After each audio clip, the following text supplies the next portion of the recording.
Good afternoon, everybody, on this wet 31st of October 2025. Happy Halloween, I guess. And it's what, 12:45, so barely afternoon.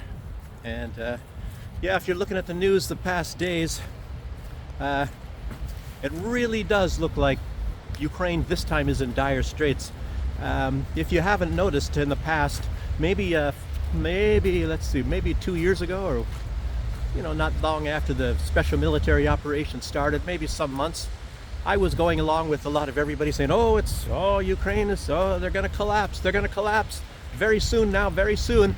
But I think it was like one time when Bakhmut was just about to fall, and everybody said, it's just about to fall, and they still held out for much, much longer than that. And so I kind of realized, hey, I'm not a military analyst anyway, and I'm not going to be putting out this crap anymore. I wouldn't know, and it looks like the big military analysts, they don't even know either. So, and some people were saying, I think 2 years ago, they're going to be gone. Ukraine is going to be defeated by fall. And that was 2 years ago, and they never did. So, but it's this injection of money and weapons, and it's just never ending. But things are looking a little bit different now. A little bit different, and it looks like most of what I'm going to be talking about today is a lot about what's going on there. And it's kind of like nearly a perfect storm, where I don't really see how they're actually going to be making it for very much longer. And even if Zelensky I'm trying to get my names mixed up, even if Zelensky doesn't surrender, I still don't think he can really hold out. Russia is just very powerful at the moment. And it's not just this power from this Buresnik or Poseidon. It is because those are not even in production really yet. And even though, I guess Putin revealed those back in 2018, just hasn't really spoken so much about them since then. And I don't know, they were probably in the production, and now maybe they had them, and now they just tested them. It's very possible that Russia's been holding these things back, waiting to see what happens in a lot of this, geopolitical maneuverings and what's going on and all of these threats. So now it's come about, I guess. It looked like some business guy. He didn't look like your regular run-of-the-mill type jokers like me running around on the street. So anyhow, let's keep going. So the dire straits, the fate of these 10,500, I don't know, I think maybe they did let some of them go. Maybe it's not 10,500 anymore. A lot of people are saying 5 or 10,000. So maybe it is 10,000. I didn't hear for sure how many got let out, or if any of them. So, but it was 10,500, so I'll stick with that number for right now. I'm sure Russia didn't go over there and say, now everybody stand still, we're going to be counting, we're going to be doing a count now, 1, 2, 3. So anyway, but these trapped troops, like I sort of wanted to outline, that's kind of symbolic for the situation of Ukraine as a whole. I'm not going to sit on that bench, it's probably soaking wet. So,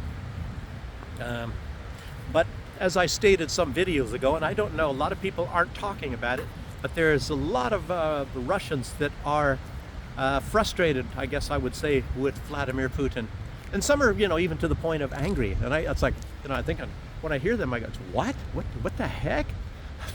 How can you be, angry? It's nothing to really be angry about, but, this came about very logically because Zelensky, and this is what you would call, again, what I said I'm going to be mentioning very often, is this new notion of just putting a label on what is actually really happening. And it's, you could call it InfoWars, but it is this cognitive warfare, brought on by cognitive dissonance to a large extent. And this time it's not cognitive dissonance, but it's cognitive warfare. And this really is, because this is also meant for the Russian people, for Zelensky to say, we haven't lost any land really, and Russia is it's a stalemate, and if, we're winning just as much as Russia is.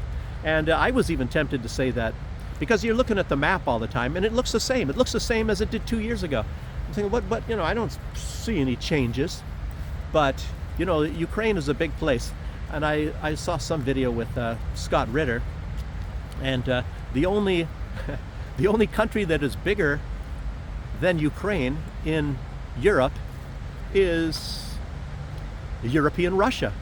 So all these other countries, Spain and France, they're not anywhere near as big as Ukraine. Ukraine is a huge country, and a lot of us don't really notice that. And guess what? Greenland is not really as big as what they show on the maps. But it's big, but not as big as what we all think it is.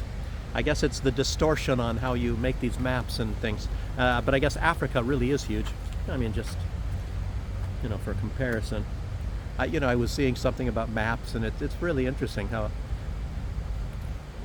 how it's all done. But anyway, they were frustrated at Putin's handling of the war, and they're demanding a big, massive strike. And of course, Putin is no real dummy at all. He knows that if there's any kind of a strike, they're going to lose a huge amount of Russians as well.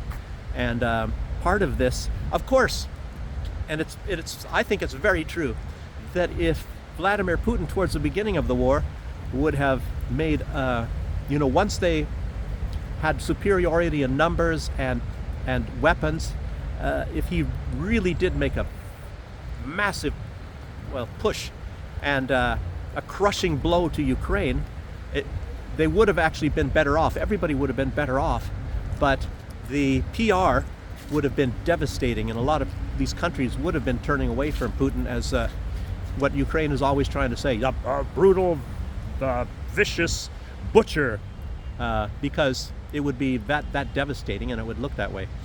And Putin is doing this slow grind. What was a Surovikin? Surovikin is the guy that's that general, which nobody's ever heard from for a long time. He actually backed Prigozhin back in those days, if you remember who I'm talking about. And I don't think Prigozhin was trying to cause a coup d'etat on Russia, but who am I? Anyway, you don't hear much of Surovikin anymore, but he was the one that said, let's slowly grind them down and just, a war of attrition. And everybody's talking now about this war of attrition, which is what Russia is waging, but most of that came about from Surovikin, which we don't hear from anymore, if you remember back 2 years ago or so. But anyway, one reason why Putin revealed these super weapons now, and they actually did some sort of testing. No, they did not do nuclear weapons testing. They tested the weapons that can be nuclear. They didn't do the nuclear testing like maybe Donald Trump either thinks or wants everybody to believe. So when they tested these Burevestnik and Poseidon, I guess it was a way, it kind of reinstills a little bit of more credibility to Putin knowing what he's doing, as well as national pride. And it is definitely a warning, and it's a big warning, and I'll talk a little bit more about that very soon, to the West. I mean, that's very obvious. I mean, it's like, I don't know, do I need to be talking about this anymore? So many people are talking about this. Sort of like this Charlie Kirk stuff. And you got to keep, as far as that's concerned, watch Candace Owens. She keeps coming up with a lot of stuff, and it looks like there's a lot of people that betrayed Charlie Kirk, at the very least after he died, and they're trying to make people say, stop paying attention to that. It's like Donald Trump when he says, stop paying attention to the Epstein files. Look over here. Don't look over there. Look over here. Look over that way, not that way. Trying to tell you what you should look at, what you should find relevant, and what you shouldn't find relevant. So, but Candace Owens, she's doing her own thing, and she's actually a very fabulous person. I mean, you can't deny that. So, but let's keep going about this other stuff. But anyway, this was it's a message to the warmongers, very much so in Europe, and a lot of them say, well, we'll flatten Moscow.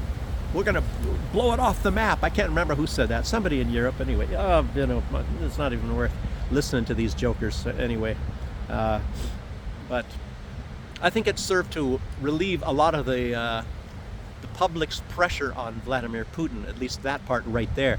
And maybe what is coming very soon, like this cauldron, that's also something. Yeah.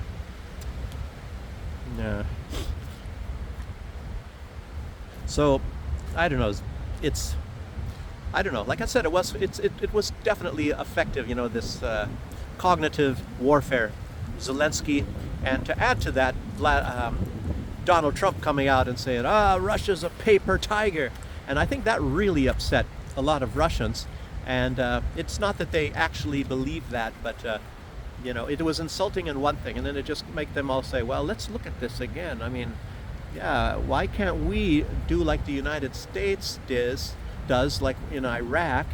And, but, it's a different form of warfare. The United States, let's be honest here, they don't care how many people they kill, how many innocent people. They don't care, no matter where they go. Trump might be a little bit different, because I think what happened when he bombed Syria in his first term, I think he told them in advance, and they just left some old airplanes there. And, Trump talking about the beauty of our weapons and all that. If you guys remember that thing there. And I don't know. So I don't know yet. I mean, how many people did he kill? I think he killed over 1,000 when he bombed Iran. So Donald Trump is, of course, over time, it's just like Benjamin Netanyahu back in the old days. He probably would not kill one Jew, Zionist Jew or whatever, anything in Israel.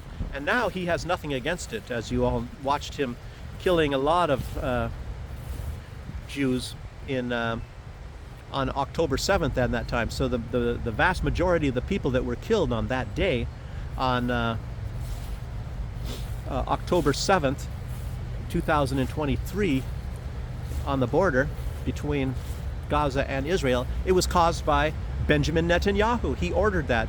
And many soldiers have gone up and testified in court that they were told to. They were told to kill their fellow Israelis. And so how precious, God's chosen people and all that. Anyway, so need I say more? But the difficulty about saying this on YouTube is that YouTube is very much aligned with Israel and Israeli supporters. So it's no surprise I don't get that much support from Israel. I mean, from same thing, isn't it? Israel, YouTube. So I don't get that much support. And like I was saying on one video, I just put in the comments. I'll say it right now on the video rather than putting in comments. But I was watching, and I got up to even 4 likes, but 0 views. It's like, dang, people like my video without seeing it. How does that happen? It's absolutely amazing. And like I've even said before, I see the views go into minus, and I think, what? I just had 63, now I only have 57. How do these people unsee my video? And I've heard that from other people too. And I guess somebody wrote a comment and said that happened with Candace Owens. They were watching there, and Candace Owens lost 2,000 views. So, and she got, she said in a video that she just made, that she is very honored. She got the Anti-Semite of the Year award. And she says what she's ticked off about, she didn't get a plaque or anything for it.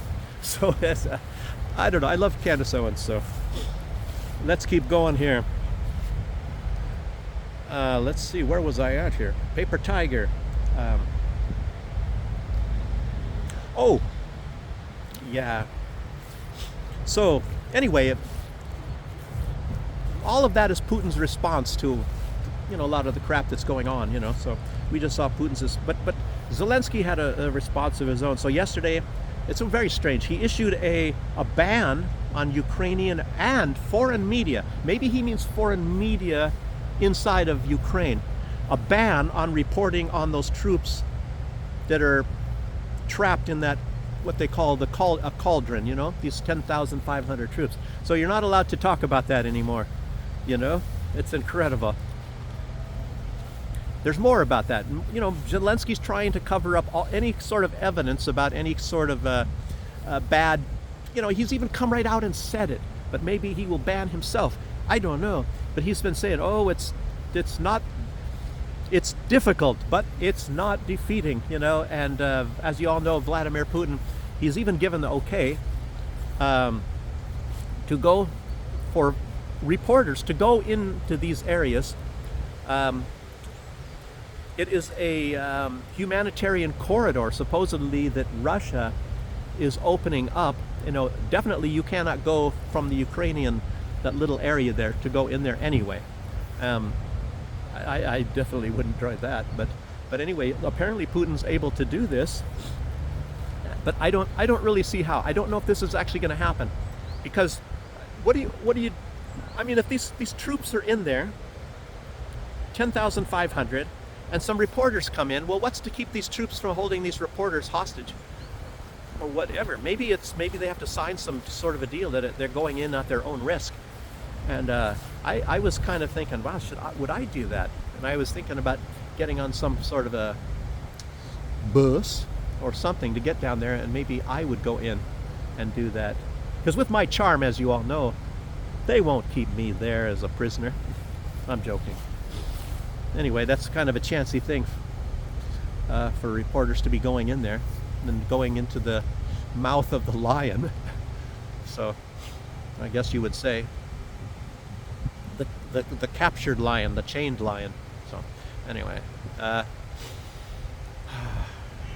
so I guess because of Zelensky putting a ban, maybe you're not going to hear that much about this, not even in the West. Who knows?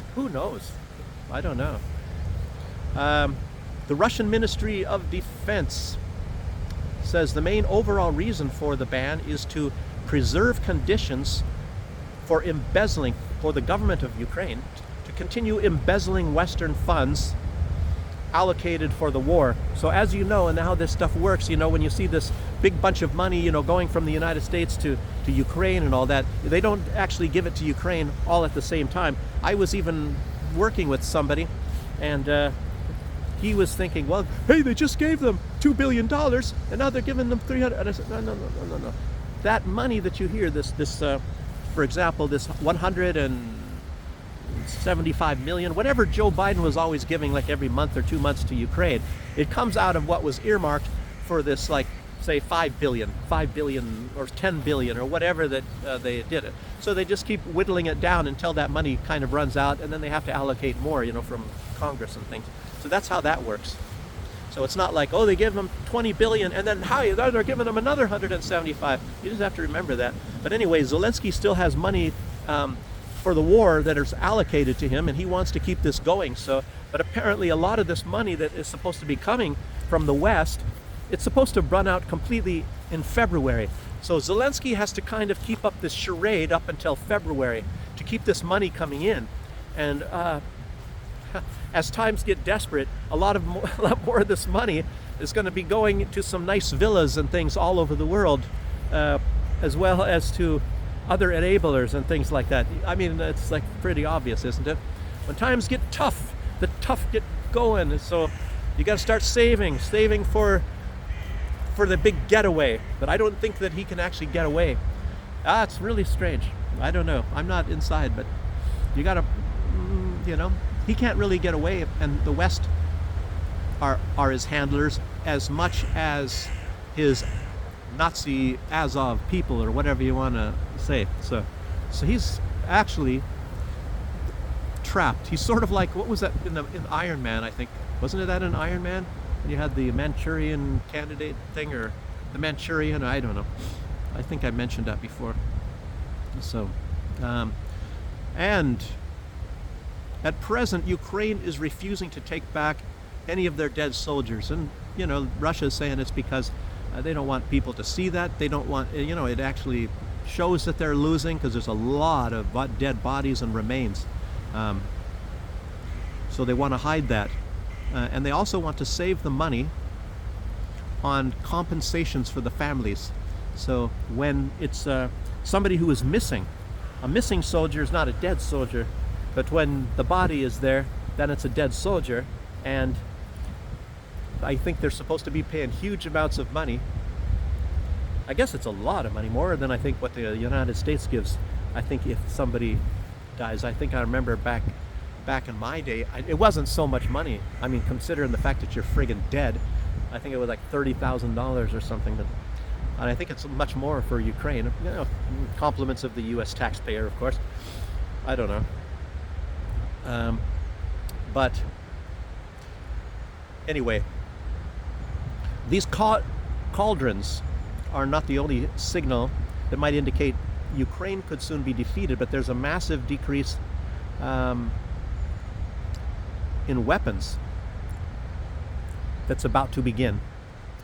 Because apparently how that's working is, as you all know, the United States, most of these weapons that are supposed to be going, that Europe is supposed to be paying for, and even if they're going directly from the US to Ukraine, or if they're going to Europe and then Ukraine, maybe it depends on the weapon, nobody wants to pay for them. The Europeans, each individual, you know, as long as it takes, all of these governments, they don't want to pay for it. And the European Union doesn't want to. So I'm not going to pay. You pay for it. You got more. You know, I'm not going to. You pay. You pay. Well, wait a minute. Wait. Let's both pay. No.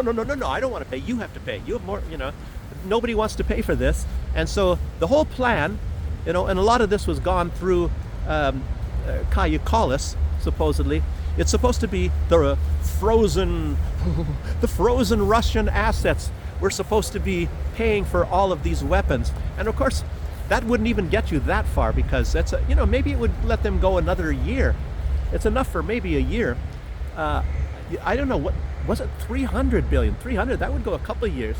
That would definitely go for over 2 years of flooding. But a lot of the weapons that they've been wanting are these fighter jets from Sweden, and some of these weapons are really expensive.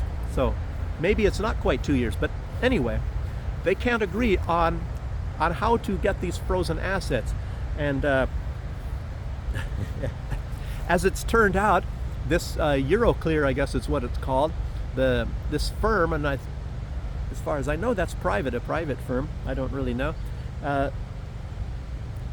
They don't want to take this Russian money and give it to anybody but Russia. They said it's for their credibility. If they take Russia's money that does not belong to them, it belongs to Russia, and they give it to somebody else, their credibility would be gone, and that's the end of their business right there. And the European Union is basically demanding that, and Euroclear say, no, we're not going to do it. And I think many in the Belgian government, they don't want to do that either. So right now it's at some sort of a stalemate.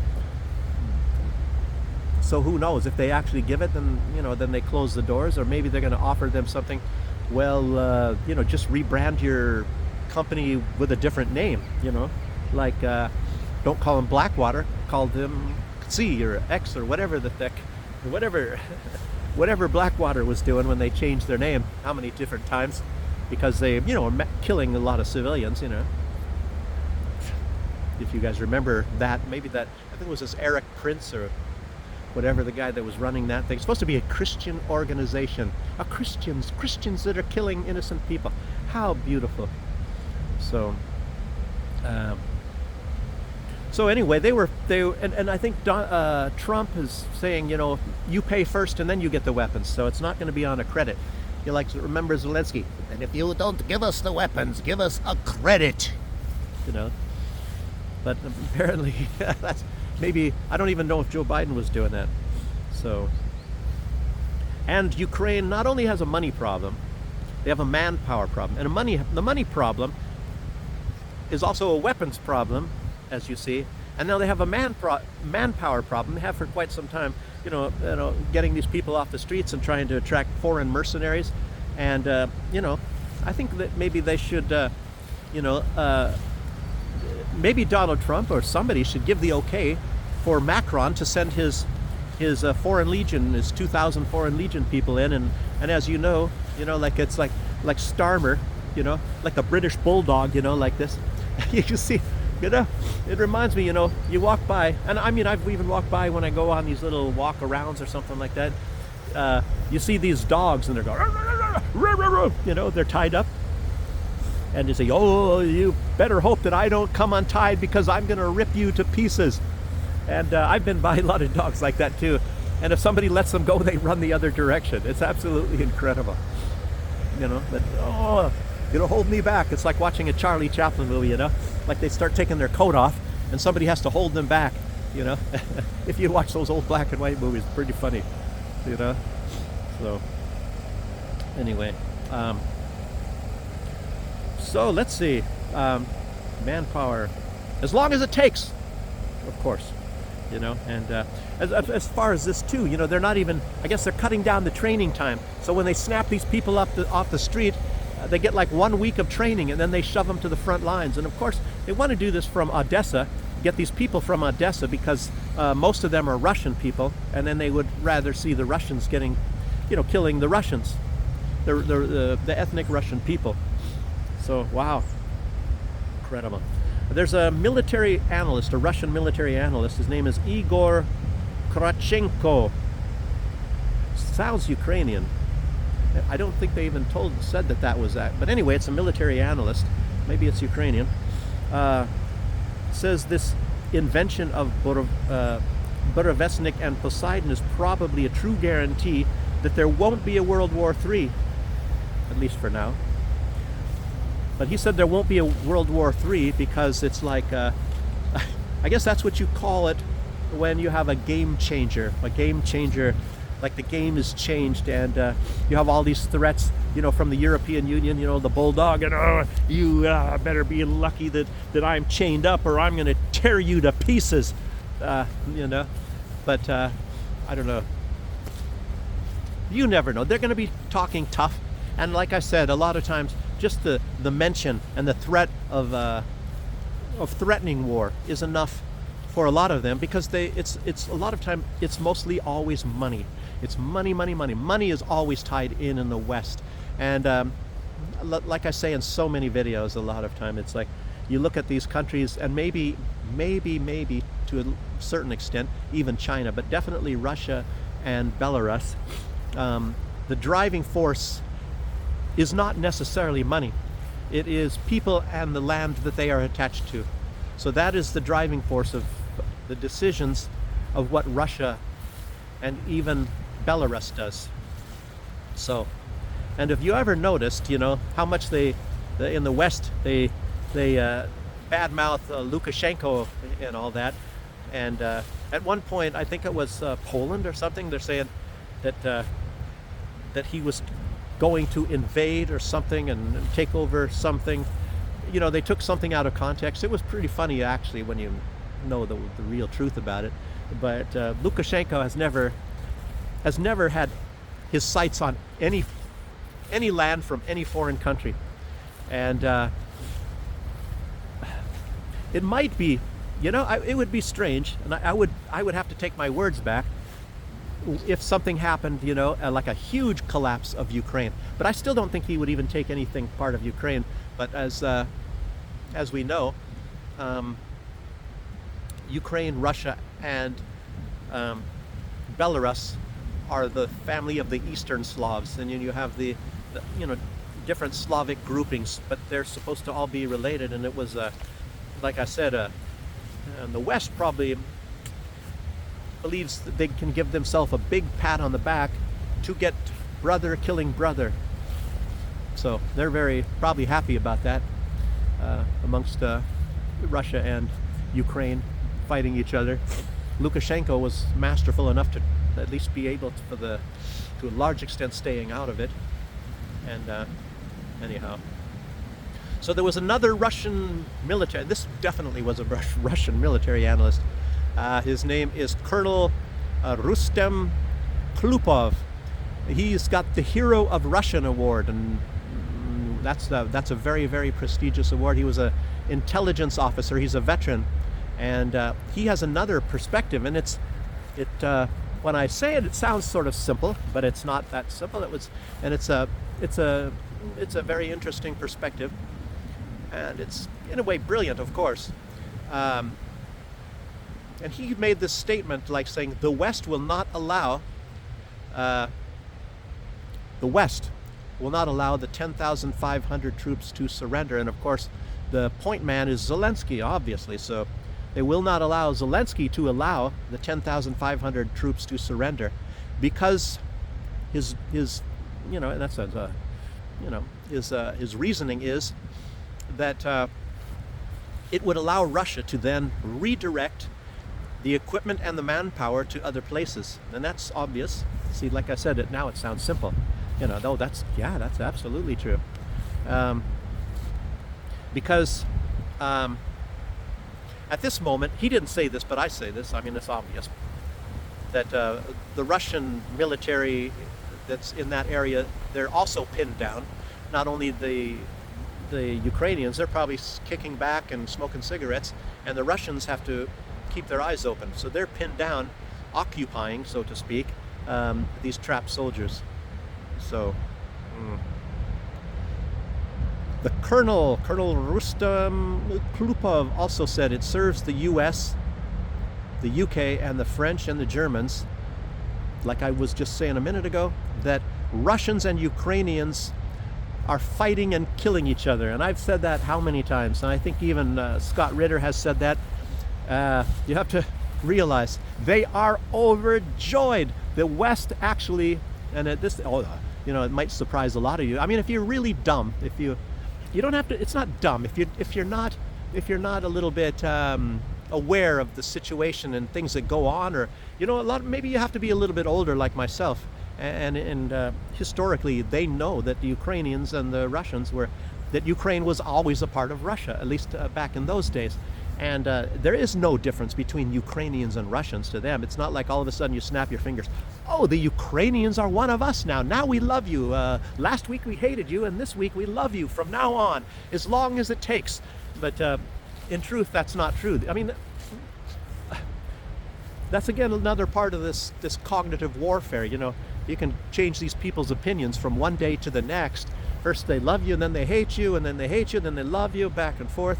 And of course, the real people, maybe the big people that are pulling the strings, the men behind the curtain, they hate the Ukrainians. They hate the Ukrainians a lot, and they love it. They love seeing Ukrainians and Russians kill each other. It's just like, and I've said before, you know, there's some things I catch in books, and it really gets me, especially when it's written by the authors themselves in their own words.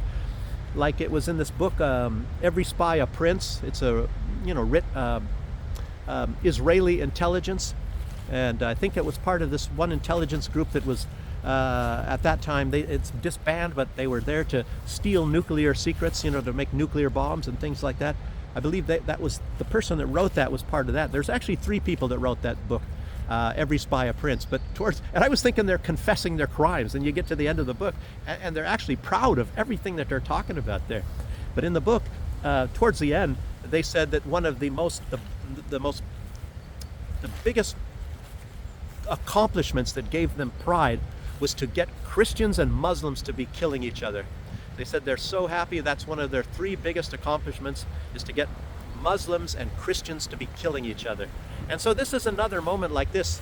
The United States is really patting themselves on the back. We're getting Ukrainians and Russians to kill each other. You know, and Lindsey Graham, of course, he didn't say the Ukrainians when he was with Zelensky, but he said he was so happy that they're killing Russians, you know. Kaya Kallas, remember when she said that? We have to kill more Russian children. You know, she said that's on video, and it's not even AI. It's incredible. I mean, it's like, but don't mistake. They're the good guys. The good guys like the killing. The good guys like to see everybody killing each other. You know, I mean, gosh, don't you know anything like that? You know, and Russia, they care about the people that are tied to the land. That makes them the bad guys. I mean, it's obvious, isn't it? Wow. I mean, what a friggin' screwed up world we're living in here. So let's see. But if Zelensky, which you never know what is really in his head, is he a decent guy, or is he playing like this, the Manchurian or whatever from the Iron Man movie? You know, does he actually care about Ukrainians? I don't really know. I don't know. You know.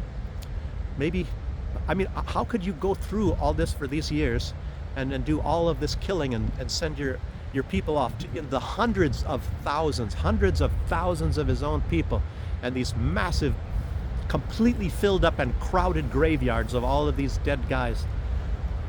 You know? Yeah. But if he ever dares to tell these guys to surrender, then that'll be it for Zelensky. The West will kill him. If the West doesn't kill him, it's going to be the Nazis that kill him. You know, and it's like Scott Ritter said when the the Russians had these people, the Ukrainians, surrounded in Bucha and wanted them to surrender. The Ukrainians said Russians don't surrender, so they fought until they were all dead. So anyway, it's that's what's terrible about this war. And like even Donald Trump said when he first became president on this second term, he said anybody that goes to fight against the Russians are crazy. That is, Russians' business is war, and you don't go to war against Russians. So, you know, the only time maybe I guess when they were lucky, like I always say, is back in World War I when the Germans sent Vladimir Lenin from Zurich, Switzerland, into there, and you know, caused the Bolshevik revolution, and he basically capitulated. He got out of the war. But like you could say that, and it's very true, that Lenin was not a Russian. He was part Russian, but he was a mix of other different things too. So, so I guess you know. But Vladimir Putin is a Russian, so you don't go to war against the Russians. I guess that's the law. By the way, another little bit. I guess it's some. As we all know, are watching the United States. They're just gearing up, and they want to go to war against Venezuela. And even though it is apparent, and it seems to be very, very true, that Nicolas Maduro, the leader of Venezuela, said, "Just don't attack us, and you'll have access to all the oil. We'll give it to you at the lowest price. You set the price. We'll give you all of our resources, basically." But just don't go to war and and bomb the place. And the United States said no, like they want to go to war instead. And I think maybe the United States doesn't want to pay anything. It's sort of like what's going on right now in this whole reason why Europe is so insistent on going to war against Russia, and why they provoked this is because they want the resources. Everybody is saying, oh, they want the resources of Ukraine, but that's not what. Maybe that was originally, and Germany wanted the nuclear power from the Zaporozhye power plant, and they wanted the lithium, and supposedly Donald Trump made some kind of a deal. I don't know. I haven't been hearing about that lately. That with Zelensky, that Donald Trump has been going to be getting these, whether these minerals exist or not in any part of Ukraine that Ukraine holds, but not in the part of the former Ukraine that Russia now holds. I think that's where most of this. These minerals and things are at. And Putin doesn't have the equipment, not even the know-how. I don't think the Russians have the know-how to get a lot of these rare earth minerals if there are a lot there. And so he offered, Trump, well, let's go into doing it together. You can have a part of this and all that. But it looks like Donald Trump, I don't know, maybe he had different opinion. I don't know. I haven't heard so much about that, like I say, lately. About what's going to happen to these minerals and things. But another thing that Nicolas Maduro said, well, of course, like I said, they're sending 46 tons of humanitarian aid to Cuba and Jamaica. Venezuela is, even in their dire situation right now, when they might actually end up needing this aid themselves. And Maduro also publicly spoke out and asked the United States, why don't they just drop the blockade on Cuba? But I don't know. They didn't want to be the big shots. Anyway, what a crazy world. Anyway, people, actually it's kind of cold, even though it's raining. And holding a selfie stick and all that, maybe that's what makes it a little bit colder. But that's about all I have to report for today. And if you haven't put a like or subscribe, be interesting.